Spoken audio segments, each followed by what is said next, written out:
हमारे सभी व्यूअर्स का स्वागत है। देश की संसद में इस समय अविश्वास प्रस्ताव पर चर्चा चल रही है और विद्यार्थियों एवं सभी लोगों की जानकारी के लिए समय की मांग है कि अविश्वास प्रस्ताव नो कॉन्फिडेंस मोशन के संपूर्ण पहलुओं पर एक वीडियो आपके समक्ष लाया जाए और यह प्रश्न और उत्तर के रूप में यह वीडियो है। इसमें संपूर्ण भाग शामिल है, A to Z इंफॉर्मेशन अविश्वास प्रस्ताव यानी नो कॉन्फिडेंस मोशन के बारे में। पहला प्रश्न, ये होता क्या है अविश्वास प्रस्ताव? तो जब लोकसभा में किसी विपक्षी पार्टी को लगता है कि सरकार के पास बहुमत नहीं है, मेजोरिटी नहीं है, या सरकार ने सदन में अपना विश्वास खो चुका है, तो वह अविश्वास प्रस्ताव नो कॉन्फिडेंस मोशन लाया जाता है। हमेशा यह प्रस्ताव विपक्ष ही लाएगा सरकार के खिलाफ। किसी खास मुद्दे पर हो सकता है विपक्ष को सरकार के प्रति नाराजगी हो, उस मुद्दे को लेकर लोकसभा में विपक्ष का कोई भी सांसद नो कॉन्फिडेंस मोशन यानी एनसीएम का नोटिस दे सकता है।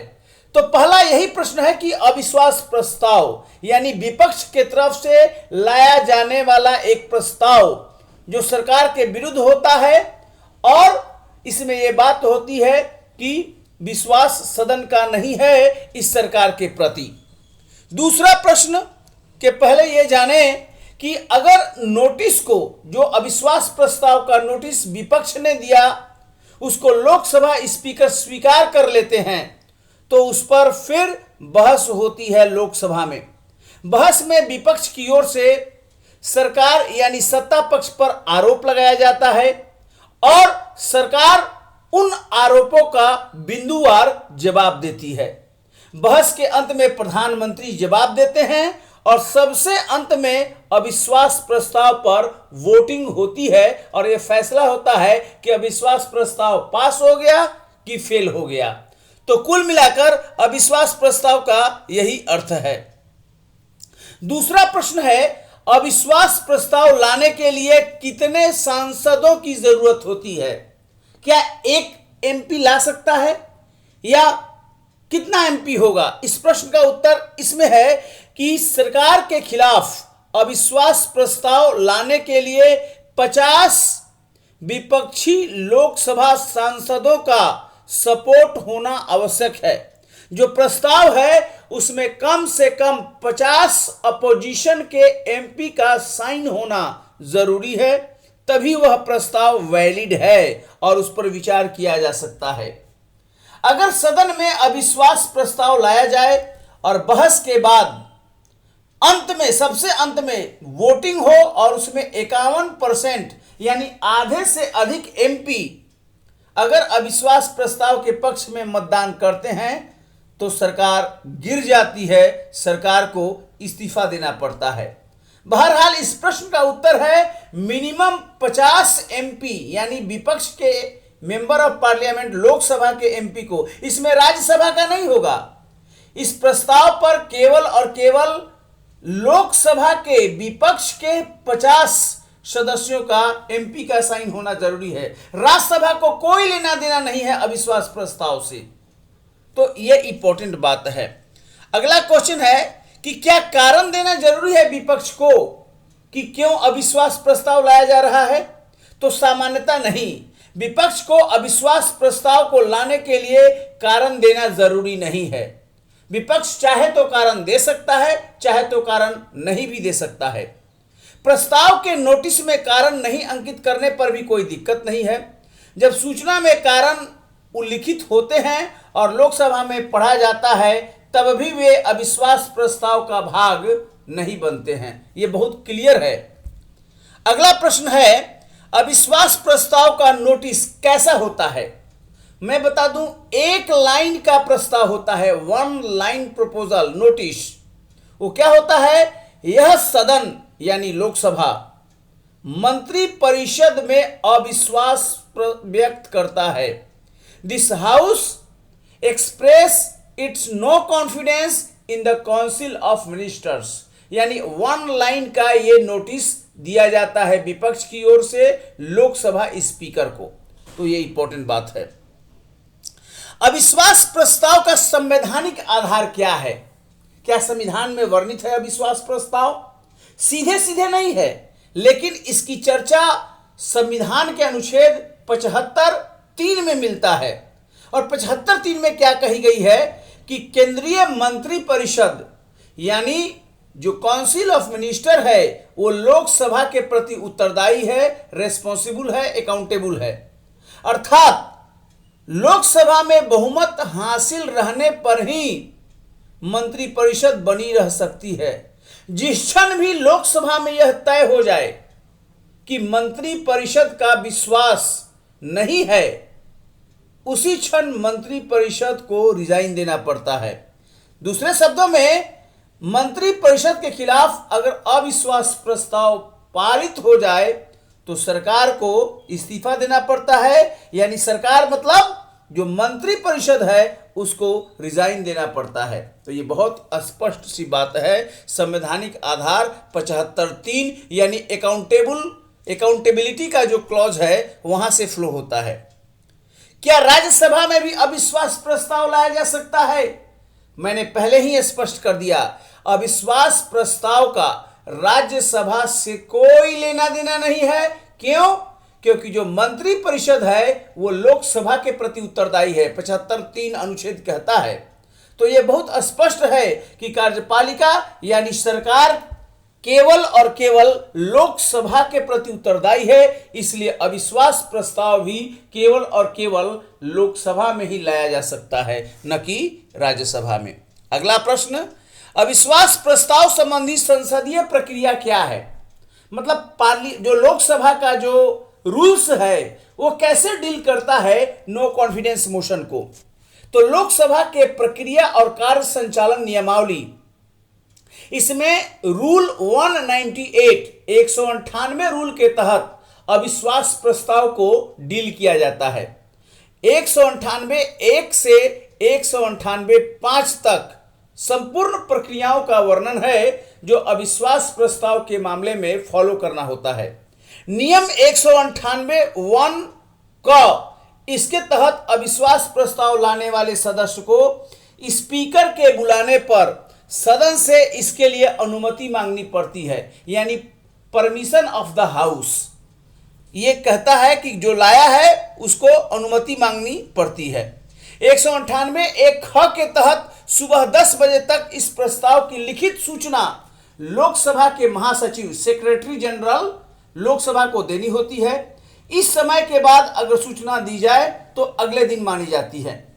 198(2) कहता है कि अविश्वास प्रस्ताव तभी लाया जा सकता है जब उस प्रस्ताव पर यानी उस नोटिस पर विपक्षी लोकसभा के कम से कम 50 सदस्यों का समर्थन यानी उनका सिग्नेचर हो, और तभी जो स्पीकर लोकसभा हैं इस प्रस्ताव को रखने की अनुमति देते हैं। ये मैंडेटरी रिक्वायरमेंट है। एक प्रश्न है, क्या अविश्वास प्रस्ताव को लोकसभा के स्पीकर स्वीकार करने से मना कर सकते हैं? और अगर मना कर दे तो क्या होगा? यह इंपॉर्टेंट प्रश्न है। तो आप जानिए कि भारत में एक संवैधानिक सरकार है और संवैधानिक सरकार के तहत एक संसदीय प्रणाली है। यहां सब नियमों के तहत होता है। संवैधानिक सरकार का ही मतलब होता है सीमित सरकार। कोई भी व्यक्ति संविधान और नियमों के तहत ही काम करता है। लोकसभा स्पीकर भी संविधान के प्रावधानों, लोकसभा के नियमों के तहत कार्य करने के लिए बाध्य हैं। अपने माइंड से, विवेक के आधार पर वो कोई नया नियम नहीं लागू कर सकते।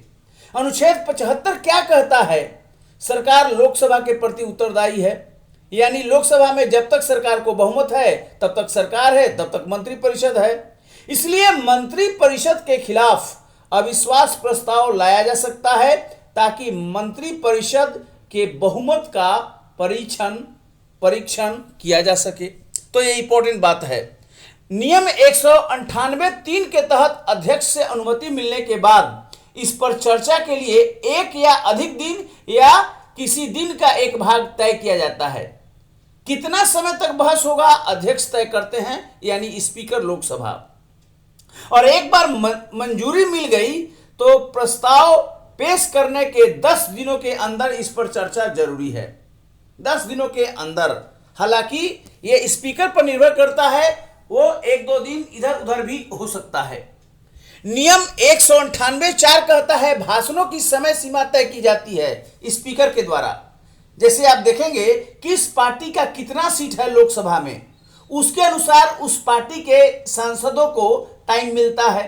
अब जैसे कांग्रेस को 50 के लगभग सीट है लोकसभा में, तो उतना ही मिलेगा। अब बीजेपी को 300 प्लस है, तो बीजेपी के एमपी ज्यादा बोलेंगे। यानी किस पार्टी को कितना सीट है लोकसभा में, इस पर उनको टाइम अलॉट होता है स्पीकर के द्वारा। 198(4) के तहत लोकसभा अध्यक्ष चर्चा के अंतिम दिन मतदान के जरिए निर्णय की घोषणा करते हैं। यानी अंत में वोटिंग वोट होगा और यह तय होता है कि अविश्वास प्रस्ताव पास हो गया या अविश्वास प्रस्ताव गिर गया, यानी फेल हो गया। इसमें वोटिंग के लिए केवल लोकसभा के जो एमपी हैं वही भाग लेते हैं। राज्यसभा के सांसद को इससे कोई लेना देना नहीं है, ये मैं स्पष्ट कर चुका हूं। इसके लिए मतदान होने पर सरकार अपने सांसदों के लिए मतदान होने पर अलग अलग जो पार्टी है, राजनीतिक पार्टी, व्हिप जारी करती है और निर्देश देती है कि पार्टी के पक्ष में आप वोट दें।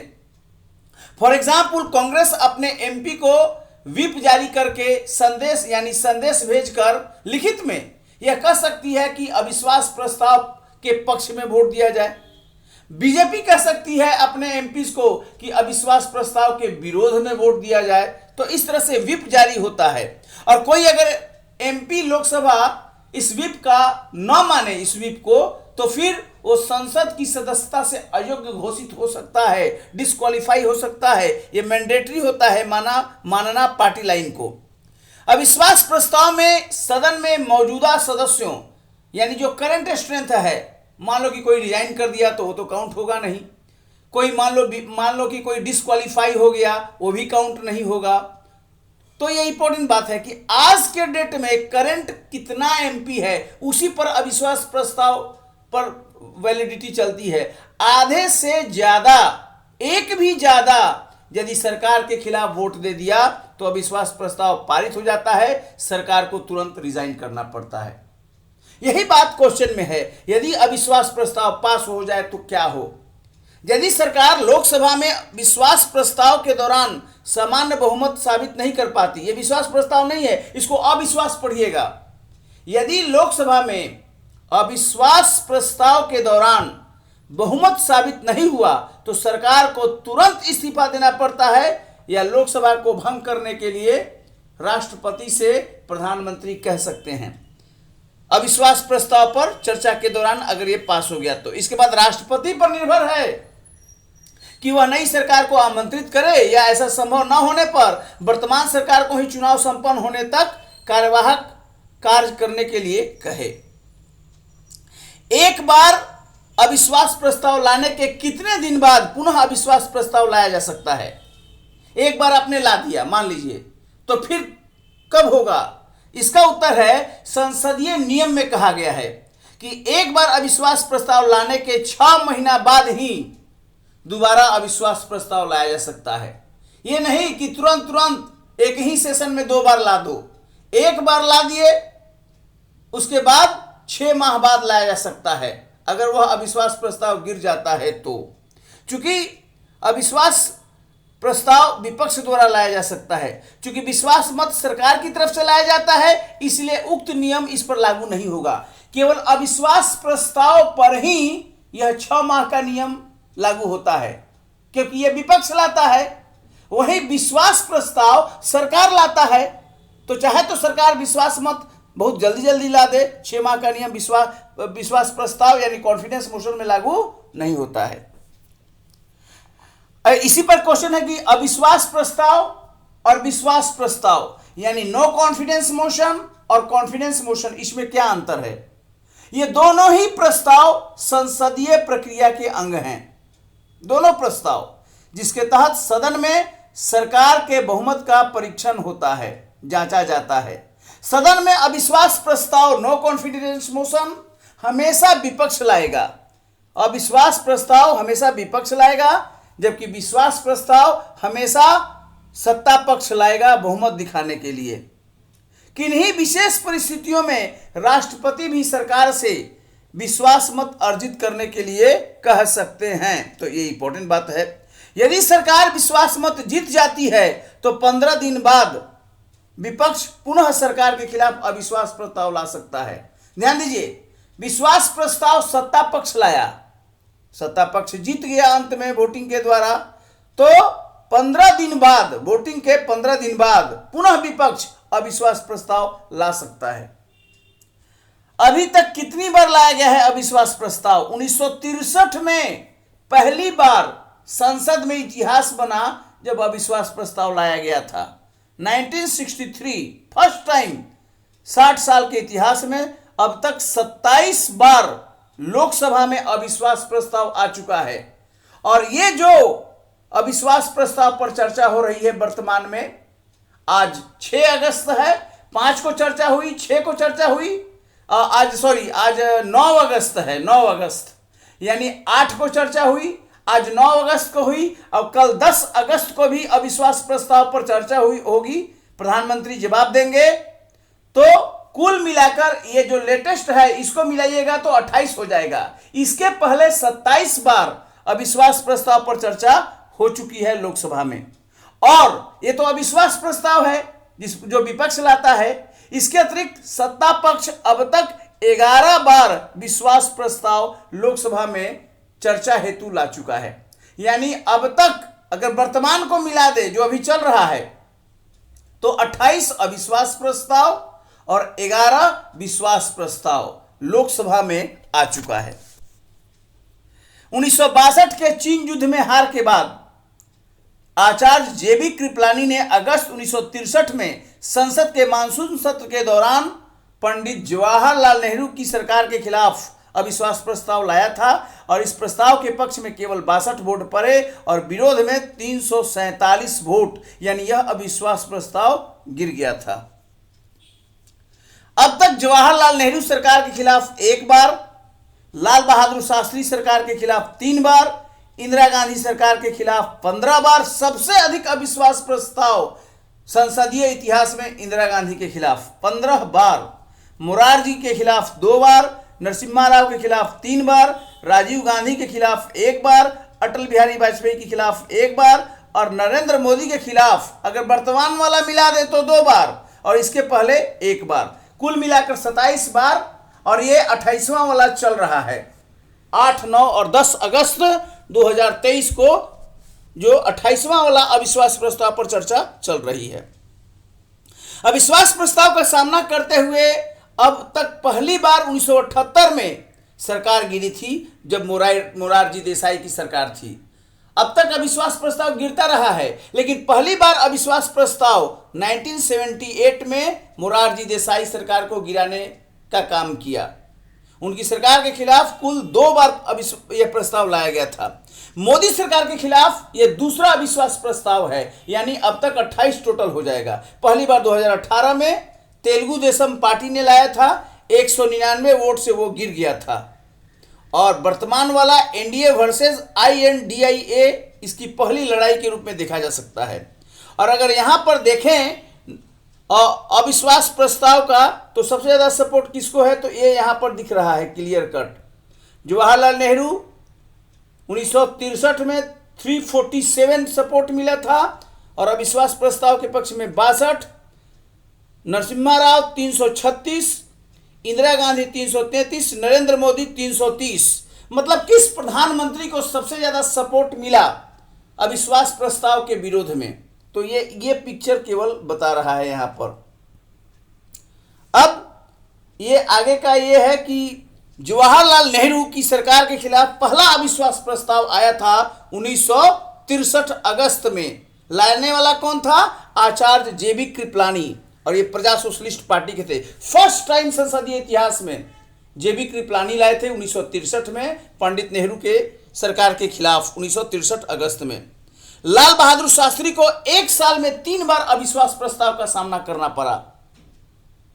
एक 1964 में, स्क्रीन पर आप देख सकते हैं, दूसरा 1965 में और तीसरा भी 1965 में, यानी एक साल के अंदर 3 बार ये इनका आया था। इंदिरा गांधी सरकार के खिलाफ 15 बार आया है, 15 बार, और ये पूरा रिकॉर्ड है। थोड़ा सा डिजिटल स्क्रीन के कारण ये मैं दिखा रहा हूं जूम करके आपको। 15 टाइम आया है। तो 1956 में देखें दो बार आया, 1967 में अटल बिहारी वाजपेयी मधुलिम में। इस तरह से 15 बार इंदिरा गांधी शासन के दौरान जो है कुल जितना था, चूंकि उनका शासन भी काफी था तो आया था। मोरारजी देसाई के खिलाफ 2 बार आया था, 79 में और 78 में। नरसिम्हा राव के खिलाफ 3 बार, 92 में 2 बार, जुलाई में और दिसंबर में। और कौन लाया था वो भी स्क्रीन पर दिया हुआ है। और अजय मुख 1993 में। राजीव गांधी के खिलाफ एक ही बार आया था, 87 में। वाजपेयी सरकार के खिलाफ 2003 में। नरेंद्र मोदी के खिलाफ 2018 में और इस बार आया है 2023 में। गौरव गोगोई और नामा नागेश्वर राव बीआरएस, अभी इसकी बहस चल रही है। आज 9 अगस्त को हुई है और कल इसका फाइनल रिजल्ट आएगा। तो कुल मिलाकर यह अविश्वास प्रस्ताव का इतना बढ़िया वीडियो है कि अगर आप देखें तो सब प्रश्नों का उत्तर है। क्या होता है, कौन लाता है, कैसे नोटिस दिया जाता है, कैसे नोटिस स्वीकार होगा कि नहीं होगा, इसका संवैधानिक प्रावधान क्या है, किस तरह का नोटिस होता है, संसदीय नियम क्या है इस बारे में। तो संपूर्ण अगर आप देखें तो क्वेश्चन आंसर इसमें है, कौन क्या कर सकता है, संपूर्ण बातों का डिटेल्स है। अविश्वास प्रस्ताव पास हो जाएगा तो क्या होगा, कब अविश्वास प्रस्ताव और विश्वास प्रस्ताव दोनों के बारे में अंतर भी है, और हिस्ट्री भी दिया हुआ है कि अब तक कितना बार आया है। और हिस्ट्री के पक्ष में पूरा फिगर आपके सामने मैंने दिया है। इस फिगर को जूम करके आप देख सकते हैं, इसको पॉज करके इसको कॉपी में नोट बनाया जा सकता है, क्योंकि ये बहुत ही इंपॉर्टेंट करंट अफेयर्स में है। वीडियो अच्छा लगे जरूर लाइक कीजिए और इस वीडियो को अधिक से अधिक लोगों के बीच में शेयर कीजिए, किसी विद्यार्थी का कल्याण हो जाएगा। और इस चैनल को अगर अभी तक आपने सब्सक्राइब नहीं किया है तो एनकेटी वर्ल्ड चैनल को जरूर सब्सक्राइब कीजिए। बहुत बहुत धन्यवाद। Thank you very much.